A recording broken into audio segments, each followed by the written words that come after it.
Welcome to At Home with Kelly and Tiffany, where we share powerful tools, exciting education, and relatable views about holistic health, physiological birth, and thriving in the female body.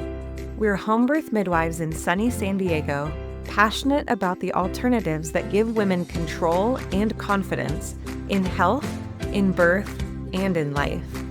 We've poured a lot of love into creating very in-depth and high-value offerings, a monthly membership, a physiological birth course, and holistic guides for the women who really want to dive all the way in. But this podcast, we want to bring zero-cost information about health and natural birth and make these important topics accessible, always. Your support of the show is also zero cost and means everything to us. When you leave a review, share an episode, and join our newsletter, it really helps us keep this space open, ad-free, and full of honest, valuable conversations. Now, let's dive into today's show. Welcome back to the podcast At Home with Me and Tiffany. This is Tiffany. I'm Kelly. Maybe I should get back into consistently introducing the podcast to ease that transition. But our listeners are not slow, so I think they're quick to the uptake. They get it. They understand why your name came first. The importance level, they understand completely. Yes. Okay, we'll argue about this more. I'll plan another episode. I'll plan a future episode for us to hash this out completely. Today, we get to talk about using herbs in pregnancy. It's something that we have always championed, always tried to demystify, always been a part of providing more education and information. But especially since we brought back Nora tea into our online shop, there's been tons of questions, information, lots of discussion happening in all the spaces. So we might as well bring part of that discussion here so that we can refer people to this episode when they're like, hey, is this safe? Is that safe? Why not? Why does the internet say this? It's a worthy thing to unpack today. Yeah, why does the internet say this is a good question. And I think that's why we want to continue to touch on this topic in all the different spaces that we show up in, because when women Google stuff, anybody can say anything, obviously. And some people have really strong opinions about, well, if the FDA didn't say something, well, if this particular research didn't show something, then I refuse to use it or I refuse to recommend it. And while I understand that line of thinking, we also can recognize the, hundreds of years of anecdotal stories. We also can recognize who is funding certain research or not funding, or what will really get researched in general, what will make people money and what won't. And I will guarantee herbs will not make, companies big money. And so that is one of the reasons I think that it gets really confusing out there, because the kind of messaging behind it can get really skewed because of that issue in particular. Okay, before we jump in here, Kelly, what is a routine or a product that you have ditched and will not be going back to? It used to be something that you were totally into. It was a part of your everyday life, maybe. And recently it's out. You're not doing it anymore, and you probably will not do it ever again. Okay. I'm going to do one product and one routine. I'm going to do one and one because I have something to share on both, and I'm interested to hear if you have something to share. But a product, I used to be certain that there was no clean alternative to the spray $5 dry shampoo that I used. I was like, I've tried everything. I've spent a lot of money trying things. I've tried the natural things. I'm getting cocoa powder all over my clothes, all kinds of things.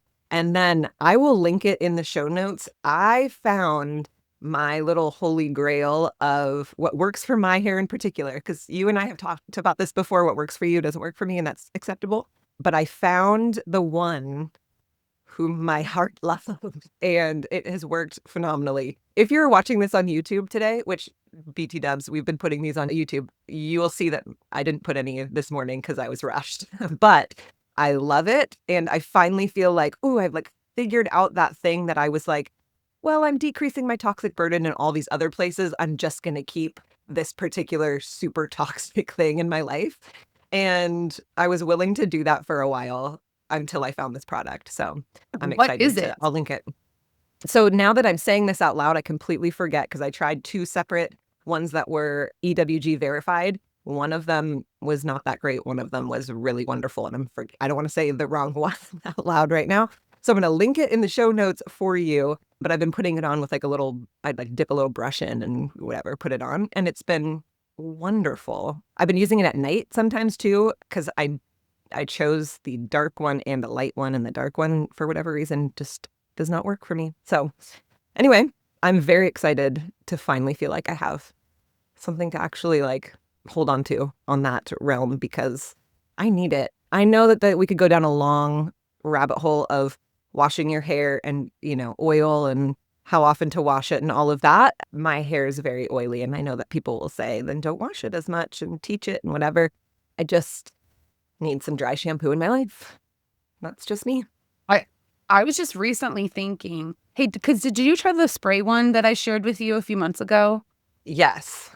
Okay, and that one didn't work like for you. Yeah. I swear I've spent so much money on this. Same. It's been the saga of a lifetime. I've even given you some as gifts where I'm like, this one's going to be it. Well, because your hair is dark, it's different. I think it's a lot easier to dry shampoo. All the ingredients that are in clean or dry shampoos are light, and they try to do the dark hair versions of it. And maybe that works for some people, but honestly, I was just thinking the other day, you know what? I'm just going to wash my hair every freaking day. I'm holding up this particular value of getting my hair used to being oily for the past 10 years. It's not working. I'm just going to see what happens if I wash my hair every time it looks dirty, and I'm just going to move on from there. And if I'm wrong and it completely dries out and damages my hair and I'm in a worse position than having oily hair for 2 days before I feel like I can wash it again, we'll readjust. Yeah, we'll meet that when we get to it. I'm glad I'm not alone. I am certain that women listening are like, oh, thank goodness. So absolutely, go check that out. It's not on Amazon, so it's not as like quick to order or whatever, but it is worth it, and actually really well priced too for what it is. But I do want to mention also do you have a product that you wanted to share, or like a thing? I have a routine, and I will share it, but you have a routine too? Okay. What's your routine? Yeah, I was just going to say, for a while, not like every single day, but my husband, when he would come home from work and like we were making dinner together or something, we'd always have a drink together. Like, I don't drink wine anymore, which is funny given where we've come from as a podcast, but I don't just like a hard kombucha or something that we'd be like, oh, let's just like enjoy this together while we're making dinner and like catching up on our day. And it just was what we did. And once I was like, hey, maybe we just don't need. It's like, I don't know why it felt like such a routine or such like a thing that we were like, this is just what we do.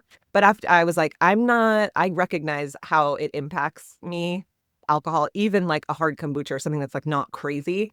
My sleep is messed up and I have to work harder on my blood sugar regulation, all kinds of stuff. And I'm like, well, let's talk about things that are not worth it. It's that. So that is my routine that we have ditched. I don't know. This was kind of a while ago, but just sharing because it really was part of like this is just kind of what we do sort of thing. And now we don't. I know routines are such a thing, right? Like we're just in them especially my personality, someone who's a little more type A. We are just in the routine for the sake of following along the program, right? It makes me feel comfortable and safe. So what do you do? What do you guys do instead? You replace it with some other kind of drink, like, because that time of connecting and sharing is important. Are you still able to do that? Yes. Okay. And so there's just not a beverage involved. Yeah. And I mean, really, we were just like usually, depending on the timing, whatever, we've had like a new rhythm with my husband's. He has a different work schedule now. This lasts like, I don't know, 8 months or something. But yeah, it usually was just like, oh, we're making dinner together or we're doing something in the kitchen together as our time of reconnecting after like the day of him being gone. And so, no, we just don't have anything else because our hands are already doing something else, right? Like we're cleaning up or we're doing the dishes or we're making dinner or cutting things up or whatever. And so Yeah, our hands are already doing something. Usually that's my problem. Like if I'm at a party and I'm like, I'm not gonna have anything to drink tonight, I'm like, I need something in my hand. I need my hand to be doing something while I'm talking to people for whatever reason. And so I was like, well, our hands are already doing something. So it doesn't actually matter as much. Yeah, good job, Kelly. Real good. Okay, this is recent, so I believe I will not be going back to this. I believe, but it's so recent, I can't say for sure. So you are welcome to follow up with me sometime. But I used to always work out fasted in the morning. I'd get up and have a cup of coffee. I would jump into my workout almost first thing in the day just to have it over with. And I always thought, I know not everyone can work out fasted. It doesn't feel good for them. But for me, I was like, this is totally working. And it was worth it to push that so that I could make sure I was consistent with workouts on my schedule. And then recently I've shifted a lot of things around with diet and exercise, and I ended up researching more about the specific goals I have for building muscle mass and just being more metabolically stable and healthy and working towards that. And the research, of course, I believe that fasting can have its place for women, especially in really unique situations. However, the research about fasted workouts, which I wasn't necessarily doing I wasn't trying to get any fat loss by working out fasted. It really just was the convenience factor for my schedule. But the research that supports fasted workouts is all done on men. And so some men do really well fasted workouts. Almost across the board, all women will not long-term do well with fasted workouts, especially in the morning because of how our cortisol levels interplay with everything, but also with how nutrients are shuttled to our muscles specifically during workout and recovery. I just learned enough about building muscle mass and coming into a workout with nutrition on board that I'm like, oh my gosh, I'm going to have to change everything about my routine in order to implement this. And so I have over the past month, and it has been a big shift, and I'm a little bit irritated with having to get used to a new routine and time out, eating and working out and all of that. But my workouts are better, and I don't think I would have really noticed that before. It makes sense. If you have nutrients to make energy, you're going to have a better workout. But I don't think I really noticed the difference because I had nothing to compare it to before. I just was like, this was my normal. That was working out fine for me. So that is something that is like, I have the information and I acted on it, and I probably will not be going back to fasted workouts. I probably will always opt for eating and timing nutrition with my workout moving forward. I love that. Yeah, we had a conversation like a couple years ago even about this, just personally about, fasted workouts and whatever. And I was like, at the time, my cardio was specifically on my Peloton bike, where you get really clear feedback on like your output, how hard you're working. Like you kind of get these numbers and these analytics of how your body is doing every single time. And again, it was convenience that I did it fasted because my kids were still asleep or, whatever, where I was just like, I just got to get this in.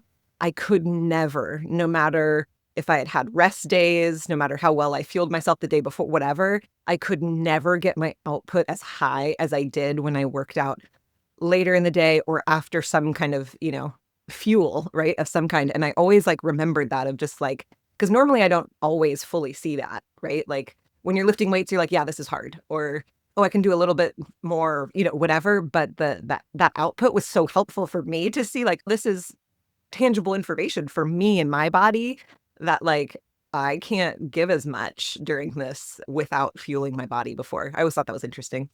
Yeah, same. And I'm not sure if I really knowed. I never came out of a workout going like, gosh, that was exceptionally hard, because I think I didn't have fuel for it. It just would, sometimes workouts would be harder than usual depending on my cycle. I wasn't really making the connection. So I hope that encourages someone out there who is working on similar goals to just try. And it doesn't have to be a lot. It can just be only just 30 minutes before your workout, throwing protein and some kind of carb in your coffee, like some kind of sweetener, some kind of, milk beverage, and just doctoring up your coffee 30 minutes before your workout is enough to get nutrition in your body and use for a workout. And then eating right away after, eating and refueling for recovery. I've been down such a rabbit hole on this one. We could go on and on. But women are actually listening to this episode right now because they want to learn how to use herbs in pregnancy. Understandable. So let's talk about why herbs freak people out. Why herbs in general, I think, freak people out, but then especially in pregnancy, I think society absolutely loses its mind on using herbs in pregnancy. Yeah, and I mentioned earlier, like the Googling aspect is really hard because you get all this kind of different information. You hear like, oh, this might have the potential to XYZ. Oh, some women use it and say it was fine. Some women use it and say like this ruined, whatever.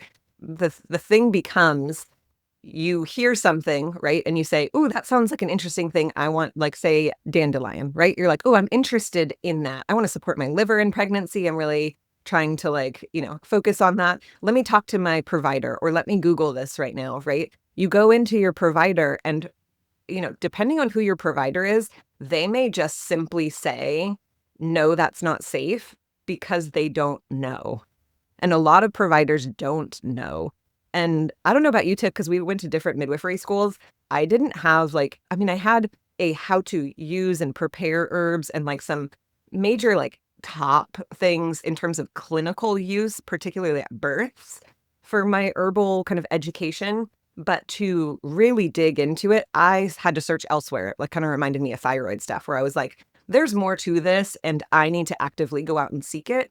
Most providers, maybe not midwives, some sure, but most OBs probably are not spending their extra time learning and digging into different, educational tools about herbs in pregnancy in particular. Oh my gosh, they don't even have to take a nutrition course. They don't even have to take a course on nutrition. So I'm really sure that they don't have natural remedies as a part of their repertoire unless they've done the work to get some extra information. And I was sharing something on Instagram recently, and this woman reached out and said, hey, where did you get this information? Because I have a home birth midwife and she does not have this knowledge. And I said, oh yeah, we took one class in school that was like a brief introduction, potentially gave us a little bit of like a curiosity. And like you said, some really practical, like, let's use this for this. Let's use this for this. Let's use this for this. Maybe we have I don't know, a dozen herbs that we learned in midwifery school about how to use them. But I told her, no, I had to enroll in a completely separate course that an herbalist teaches online, Aviva Ram. She has a really comprehensive herbal course for practitioners and providers. And then I had to keep studying and learning. And then I also had the benefit of part of my preceptorship as a student was with a traditional Chinese medicine provider. And so I got to learn and expose myself to a lot of information, but tons of it has just been self-study and getting comfortable with the idea that it's not a really well-researched topic. And so if we're just only going to use what the modern world thinks is good scientific research on something in order to make decisions, and we're taking this evidence-based approach the way that we do with other medical aspects of pregnancy and, clinical care, we're not going to be satisfied with the information that's out there. So let's talk about that a little bit, Kelly. Like why is there not better information out there about using herbs in general, but especially in pregnancy?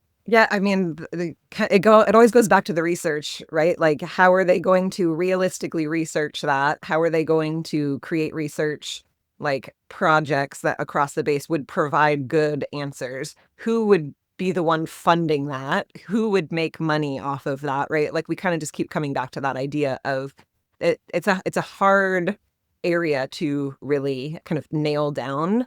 And I think kind of going back to what you were just saying, we encourage women, like sometimes you might read something and think like, oh, the evidence says this on the vitamin K shot, right? But I'm not going to choose that for my child, right? Because intuitively that's my decision, right? Oh, but I see this research that says this, but I'm choosing something different, right? And so we don't always have to be choosing something that's based on this like hard, firm research. It is okay to choose something different based on your preferences, your intuition, your desires for how you want to raise your family or treat yourself or whatever else. And so again, I think it comes back to that idea of really quality research. We want that. I don't think this is an area that we will ever actually get that. And I think that is why it makes it like I'm fine with that, right?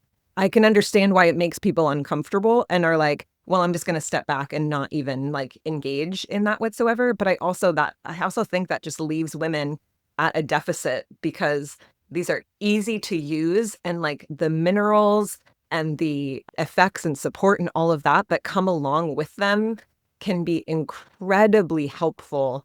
I mean, we're talking specifically for pregnancy in general and, preparing for labor and birth and postpartum, all of it.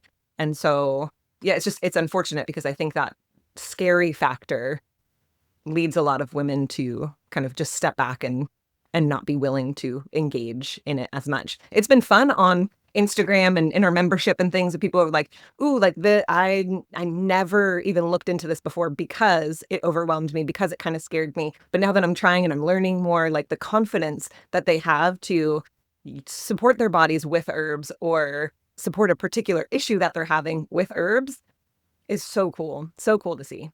Yeah. And so we can provide a couple of resources in the show notes for women who are really interested in doing a deeper dive.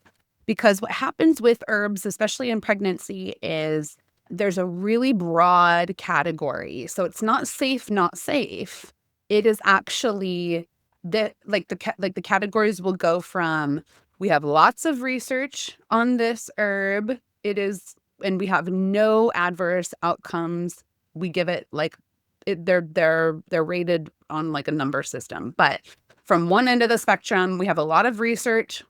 We have no reason to believe it's unsafe. We have no reports of it being unsafe. Use as often as you want to. Then the next step down is we have a lot of research on this herb. There's a couple of times that there have been adverse effects. We're not sure if it's exactly because of this herb or because of something else going on in the pregnancy, but we're going to just give it like a yellow light, right? Then there's a step down of we don't have a lot of research on this one. We assume that it's safe, but we don't have anything to prove that it's unsafe. And so therefore proceed with caution. Then there's the next step, like, right? So there's such a huge spectrum of how to determine if an herb is safe in pregnancy or in lactation also. And so as a provider, I look at those categories and then I give my client the information. Hey, we believe that this is a really safe herb. There's some evidence that if you take it in the first trimester and you have a history of miscarriage, there's a really small chance that might not be the case for you. However, anecdotally, there's cultures in the world who take this specific herb to prevent miscarriage. Oh, there you go. You're stuck in between the place where someone just wants to know, is it safe or not safe? And when we think about how this translates into other categories of things, right? When we just want this black and white explanation for everything in life and we want someone else to tell us what's okay, what's not okay, it disempowers us as women. And not everybody wants to be empowered with using herbs in pregnancy. I understand that. But if you do and you want the information and you want to learn, which is going to be most of the women listening to this right now, you have to figure out where to find that information and have a conversation with somebody who understands how to interpret some of it, right? Have a midwife on board, have an herbalist on board, have a wise woman in your life who has been using herbs in her life for a really long time and knows how to interpret some of that information and help you out so that you can learn, so that you can build up your little toolbox with that. And you can say, nothing in life is guaranteed. Nothing in life is 100% safe. I'm going to take this information and make the decision that's best for me. That's what I hope women kind of like get out of thinking about why herbs are safe or not safe. Yeah, and I think you touched on something really helpful, I think, for women. If you're like, I'm slightly interested in this, you can choose a couple herbs that you're like, wow, the safety on this like overwhelmingly looks like I'm gonna be fine, right?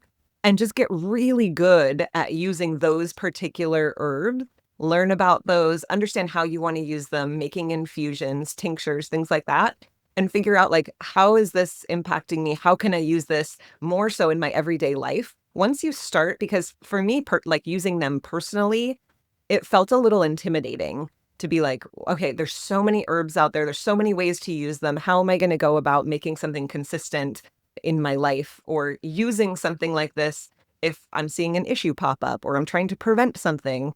And being able to say, okay, I'm just going to take a couple and then figure out like, what are all these best benefits? What are the best ways to use this? How are the best ways to prepare this? How am I actually going to prepare it and make that consistent? And then all of a sudden I'm like, oh, I understand herbs more, right? And then that gave me confidence to start like looking into other options that I can bring into my home for my kids or my husband or myself or have on hand for certain situations. And so some of that really is just like slow baby step confidence building.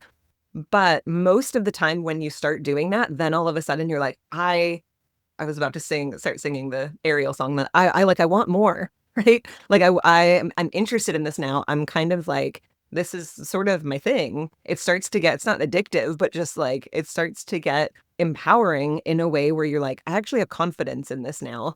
And you can start to bring in a few at a time. And that's kind of that's the best way that I recommend getting into this, is picking a couple or even just one that you were like, wow, you know what sounds really nice is chamomile tea at the end of the day or whatever. But you can learn about all the million different ways that you can also use chamomile in other different places, right? And then you have this incredibly helpful herb on hand that you feel really good about using and really confident in. And all of a sudden, then you're like, okay, yeah, but I also want to bring in some dandelion for my liver support, right? Okay. And now I understand how to prepare the herbs. So it makes it everything, like every step, just that much easier. And again, just builds so much more confidence for women who are wanting to kind of weave this style of support into their homes consistently. Yes. And I would say getting comfortable with it and getting familiar is the priority. And then the second piece from that, where I think women have a little bit of a stumbling block, is, oh, I've tried that before and it didn't work for that thing. It's probably because you did not have therapeutic dosing for it. Even the dosing that is on the bottles of things that you buy at the store is going to be really conservative and probably not therapeutic dosing. And so I think that's what kind of freaks women out a little bit too, is most of our protocols are telling women for most herbal remedies to take 2 or 3 times what the standard dosing is that you would find online, because we're looking at the information from people who have been studying the use of herbs for women for hundreds of years, and that's where we're getting our information, and that's what works well in our practice.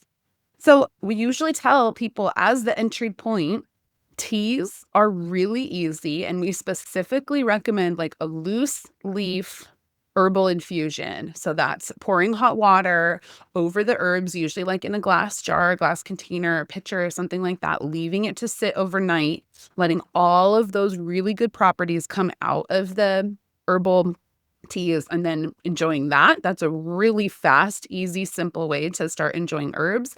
And then we also recommend tinctures because they're very effective, they're cheap, they're easy to use, it's easy to count out droppers and dropperfuls, and it kind of gives you the most bang for your buck. You're getting the strongest, most effective form of the herb, and it's relatively easy to use. But let's talk about there's 12 herbs in particular that we can say with confidence women can use safely in pregnancy.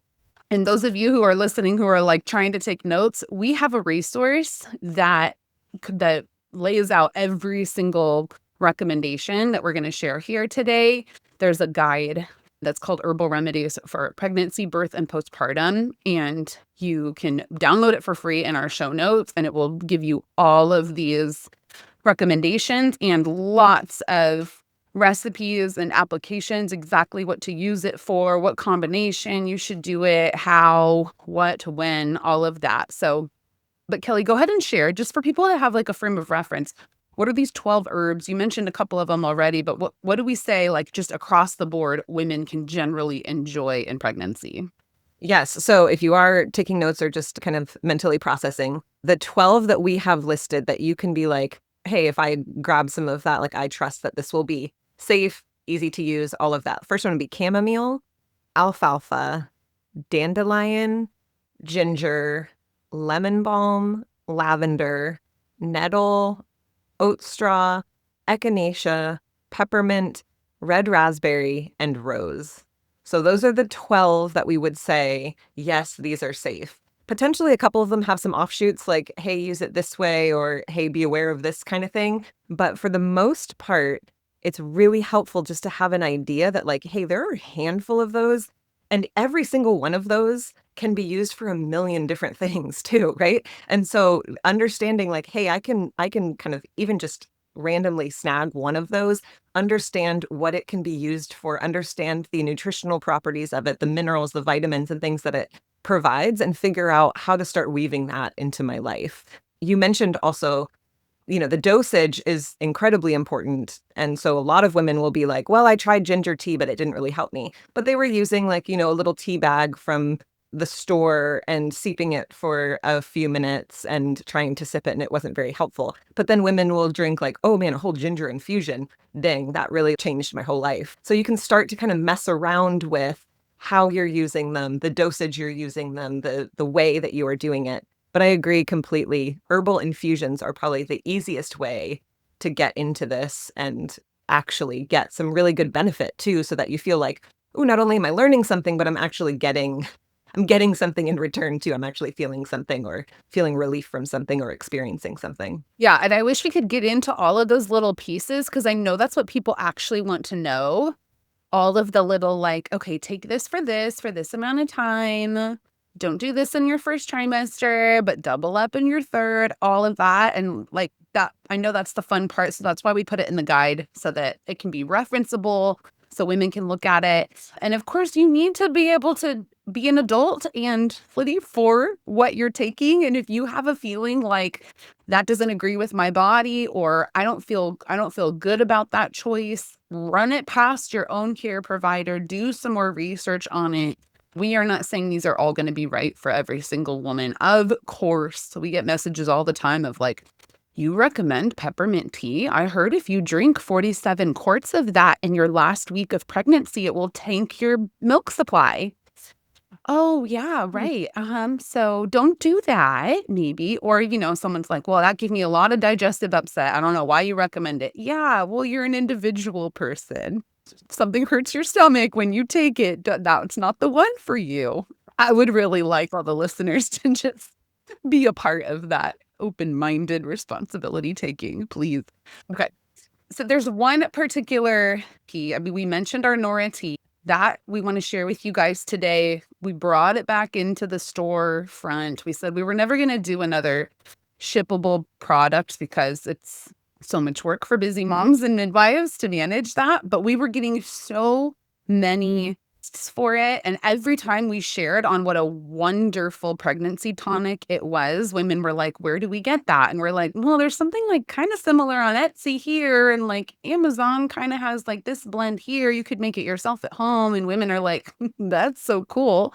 I don't want to make it myself at home. So we had a lot of motivation to bring it back to the masses for women to enjoy. But let's unpack that recipe a little bit, because you guys absolutely can make this on your own. Those DIY ladies out there, this is the easiest, cheapest, and most beneficial thing to pop into your pregnancy routines. But if you don't, of course, we have it available in our shop too. So you have lots of options, lots of links in the show notes for getting more information. But let's unpack the Nora tea a little bit so that women can understand the most accessible way to kind of like cover your bases. I say, like, it's a cover your bases type of tea.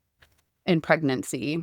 Yeah, it almost feels like a prenatal or something where you're like, okay, at least I know I'm getting this well balanced piece, but now I need to figure out like what else do I really need? What food am I eating? All of that. But Nora tea is an incredible supportive tea that you can drink throughout your pregnancy. Okay, so Nora stands for nettle, oat straw, red raspberry, and alfalfa. So nettle, we recommend nettle in a million different ways. If there was one herb that you're like, I want to get really good at understanding what it can be used for, nettle is a great place to start. And that is why it's sort of the basis of this entire tea. The vitamin profile and the mineral profile in it is incredible. And so it acts in and of itself kind of like a multivitamin, not saying that you don't need anything else, but saying it is really robust in the amount of minerals and vitamins that it has property wise. It's really helpful for fluid balance in your body in terms of like swelling and things like that. And really supportive for anemia as well, that blood building support that it can provide. And it's really helpful for detox as well. So it's a wonderful herb to really get comfortable with. And again, why it's sort of this foundational piece of this tea, because it's sort of the blanket that covers a lot of pregnancy issues and can not only help decrease those, but also prevent them from happening in the first place. And that is what we love as midwives, to figure out things that, hey, what can we like intertwine here that also will be something that will prevent things that are uncomfortable or potentially even complications from happening in the future. That's like one of the things that we love to do. So again, nettle's a great one specifically for that. Yep. And then next up is oat straw. So like this is an acronym. If you guys aren't catching on, the reason we call it Nora is because it stands for the beginning of all of these herbs. But oat straw is great for blood sugar balance. It has an excellent B vitamin profile. It helps calm the nervous system and just support nervous system activation in general, and is really great for sleep. So that's why we include that in this blend. And then red raspberry is something that is one of those recommendations that can be controversial. So we have lots of information about let's not use that until further along in pregnancy, especially for women who are prone to miscarriage. So we have this blanket statement of like, well, let's not enjoy this blend because of the red raspberry until 16 weeks. It's still plenty of time to nourish your pregnancy and enjoy all the benefits of this, but you also can just omit it. You can just do the other 3 herbs and not have the red raspberry be a part of it. But we love the red raspberry application for toning the uterus, providing iron, providing calcium, providing vitamins A, vitamin E, vitamin C, and it's a winner. It's just a great one to have in the profile for women during their pregnancy.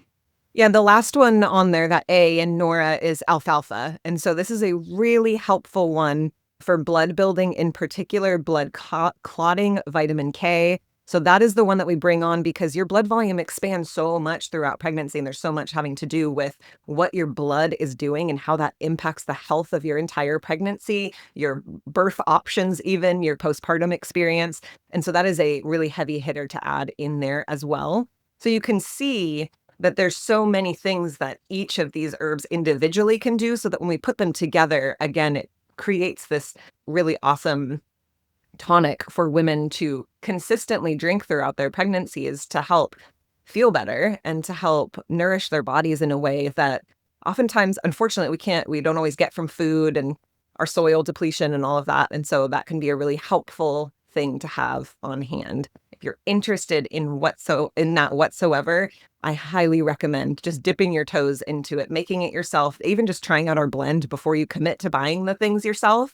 But what's great is that buying them yourself, if you are interested in any of those Nora additions or any of that list or anything from our free guide that's in the show notes, we mention where you can buy those kind of individually. You're looking for organic herbs. You're looking for somewhere that it sustainably sources their herbs.